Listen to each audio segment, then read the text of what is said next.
che molvun May muta ba chantu mule pai Tahing tual palinaw katung Tahing tual palinaw katung Tuba chiao katung elupai Tuba chiao katung elupai Tahing pubuta ke cengkimun Tahing pubuta ke cengkimun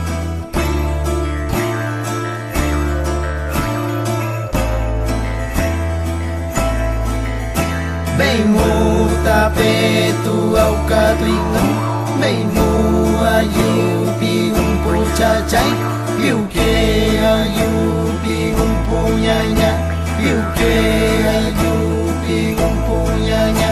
May mu ta cha ni tu pu pe ni May mu ta cha ni tu pu lam nyen Piu ka yal kom pu che